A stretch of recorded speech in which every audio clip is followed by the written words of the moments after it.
केवल सोर नुहे समग्र बालेश्वर जिलार एक परिचित ना बड़ भाई बड़ ठाकुर श्री बलभद्र गोसाई काहे केउ आवाहन कालरू निजर लीला क्षेत्र भावरे एही पवित्र माटीटिकु बाछि नेइछन्ति।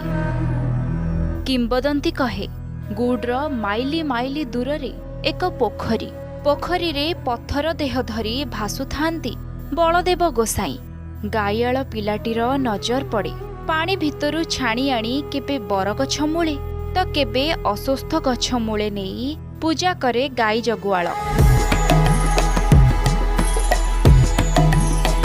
प्रति राति रे पुणी ठाकुर चली जाती पोखरी भितरकू। राजांकु स्वप्नादेश हुए थाट पाट धरी बाजा रोषणी सहित यथा स्थान रे पहुंचती राजा। हेले स्थानीय राजा ठाकुरंकु छाड़िबाकू मना करि दियंती। चले वाद प्रतिवाद शेषरे उभयंक भितरे बुझामणा हुए। कथा रहे उभय शरण पशिबे। बलदेव जीउ जहांकु स्वप्नादेश हेबे से ठाकुरंकु साथीरे नेबे।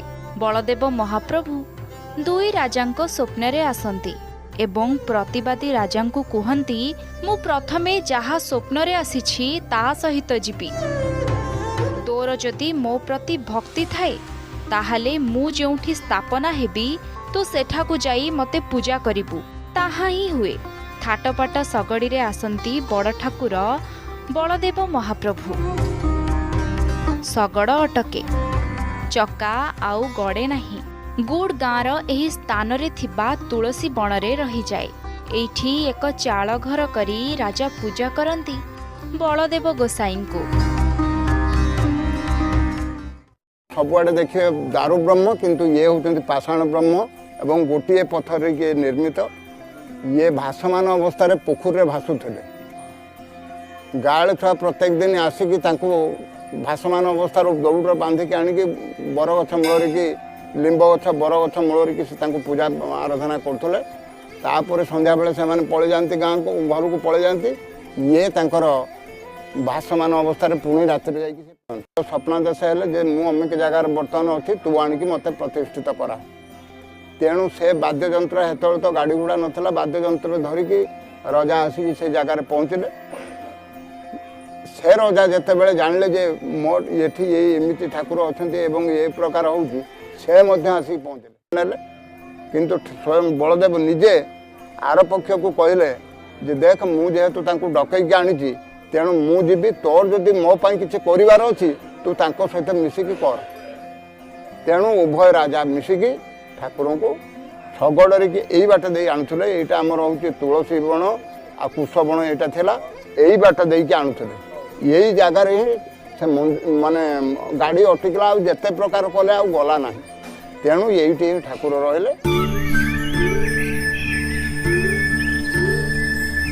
बड़ ठाकुर बलभद्र गोसाई ए गुड माटी रे ये आउ एक नियारा ठाकुर पाषाण ब्रह्म। सतरे बड़ विचित्र आम ठाकुर। निज इच्छारे से दारू ब्रह्म पुणी निज इच्छारे ए गुड माटी रे से पाषाण ब्रह्म। से पृथ्वी ठारू भारी पुणी सोल ठारू हाल्का। से सूक्ष्मरु सूक्ष्मतर सी पुणी विराट भितरे विराट। तांक दर्शन रे पुणी तांक नाम रे आम क्षुद्र मन विराट हो जाए। एही क्षुद्र मन भितरु मु बा अहंटी बाहरी जाए। आपे आपे मथानत हो जाए तांक पाद पद्म तले।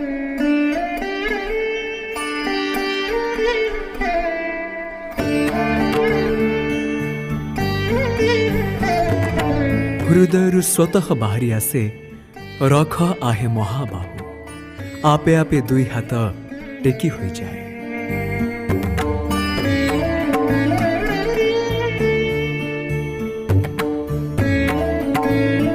पत्थर भाषे सोल बुड़ी जाए एकथा कहले किए विश्वास न जाए। से भली एक अलौकिक घटना घटी आमर ए क्षेत्र में। एवं राधानाथ रायंकर गोटे पंक्ति उषा काव्य मन पड़े।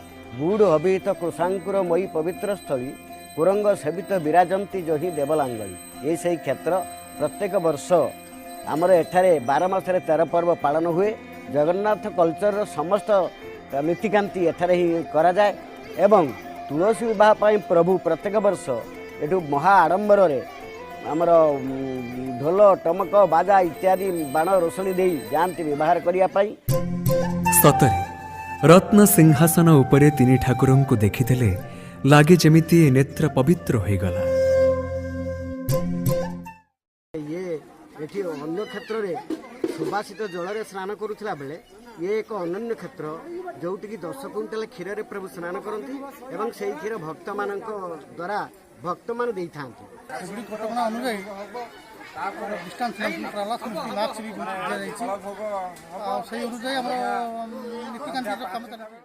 ମୁଁ ଶ୍ରୀ ଲୋକନାଥ ପଣ୍ଡା ଏ ଆମ ମହାଦେବଜୀ ପରିଚାଳନା କମିଟିର ଜଣେ ବରିଷ୍ଠ ସଦସ୍ୟ ଏବଂ ମୁଖ୍ୟ ସେବାୟତ ମଧ୍ୟ। କେତେ ବର୍ଷ ହେଲା ଏଠି ଚାଲିଲାଣି? ଆଜକୁ ପ୍ରାୟ 500 ବର୍ଷ ପୂର୍ବରୁ ଶ୍ରୀ ମହାଦେବଜୀ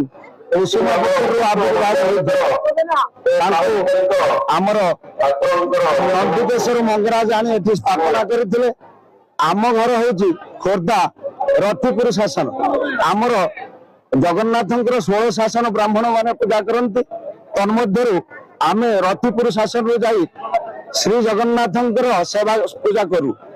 ଆମର ଯେ ପୂର୍ବପୁରୁଷ ତାଙ୍କର ସନ୍ତାନ ସନ୍ତତି ହେଉନଥିଲେ ସେ ଜଗନ୍ନାଥଙ୍କ ପାଖରେ ଧାରଣାରେ ରହିଲେ।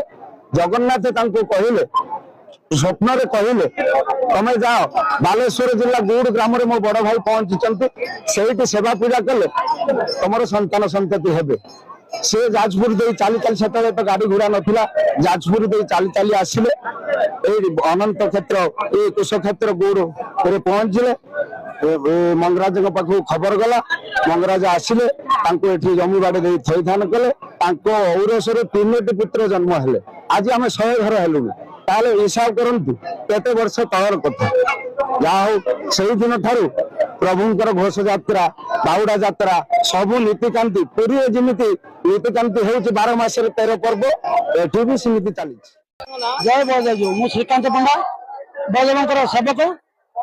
ଆମର ଏଇ ଯୋଉ ରଥଯାତ୍ରା 9 ଦିନ ଧରିକି ହୁଏ ନବଦିନାତ୍ମକ ଯାତ୍ରା ଠାକୁର ଶ୍ରୀଗୁଣ୍ଡା ଯାଇଥିଲେ ଏବଂ କାଲି ଆମର ବାହୁଡା ଯାତ୍ରା ସବୁଆଡେ ତ ଚାଲିଛି ଆମର ବି ଏଠି ଚାଲିଛି। କାଲି ପ୍ରବଳ ଲୋକ ସମାଗମ ହୋଇଥିଲା ଏବଂ ରଥ ଆସି ଆମର ମଝିରେ ଅଟିଥିଲା। ଆଜି ଦ୍ୱିତୀୟ ଦିନ ଠାକୁରଙ୍କର ରୂପାବାସ ବି ହେଇଛି। ଆଜି ଆପଣମାନେ ଦେଖିପାରୁଥିବେ ଆଜି ପ୍ରବଳ ବି ଲୋକ ସମାଗମ ଅଛି ଯାହାକି ମାନେ ଅନ୍ୟ ବିରଳ ଏଠି ଶିଳା ବ୍ରହ୍ମ ଅନ୍ୟ ଆଡେ ଦାରୁରେ ତିଆରି ଏଠି ଶିଳା ବ୍ରହ୍ମ ପଥରରେ ତିଆରି ଏ ମୂର୍ତ୍ତି ଆପଣ ଦେଖିଥିବେ। ମାନେ ଯୋଉ ଆମର ସ୍ନାନ ପୂର୍ଣ୍ଣିମା ଗଲା କ୍ଷୀରରେ ସ୍ନାନ କରିଥିଲେ କୁଇଣ୍ଟାଲ କ୍ଷୀରରେ ସ୍ନାନ କରିଥିଲେ। ଅନ୍ୟ ଦେଖିବେ ପୁରୀରେ ଆପଣମାନେ 100 ଭକ୍ତ ତାଙ୍କୁ ସେବକ ଡାକନ୍ତି ଏଠି 9 ଜଣ ସେବକ ଧରିବେ ଯାହାକି ଠାକୁରଙ୍କୁ ଅଧିକ ଲୋକ ଧରି ପାରିବେନି କାହିଁକିନା ଯେହେତୁ ପାଷାଣ ମୂର୍ତ୍ତି ତାଙ୍କୁ ଧରିବା ଟିକେ ମାନେ କଳା କୌଶଳ ଦରକାର। ଯାହା କାଲି ଆସିକି ଆମର ରହିଥିଲେ ଏଠି ଆଜି କିଛି ବାଟ ଆସିଲେ କାଲି ଶ୍ରୀଗୁଣ୍ଡିଚା ନୀଳାଦ୍ରି ବିଜେ ହବ ଆମର ଅଧରପଣା ହବ କାଲି ଦେବଦାସୀ ନୃତ୍ୟ ହବ କାଲି ପାଇଁ ସବୁ ପ୍ରୋଗ୍ରାମ ଅଛି। ତାପରେ ରସଗୋଲା ଭୋଗ ହବ ବାଙ୍କ ଚାହାଣୀ ଯୋଉ ରେବତୀ ମା ଆସିବେ ବାଙ୍କ ଚାହାଣୀ ହବ ହେଇକି ତାପରେ ପ୍ରଭୁ ଗମନ କରିବେ ମନ୍ଦିରକୁ। ତାପରେ କବାଟ ଫଲଣ ଗୀତ ହେଲା ପରେ ପ୍ରଭୁ ସିଂହାସନ ଆରୋହଣ କରିବେ।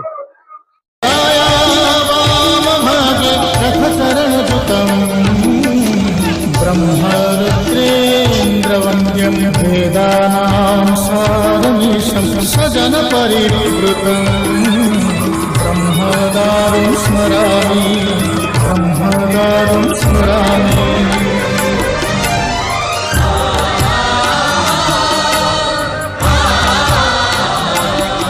तुमे अनंत क्षय हे जगन्नाथ अव्यक्तक्षर हे जगन्नाथ निज इच्छारु सृजिल हे जगत आदि नाही जे तू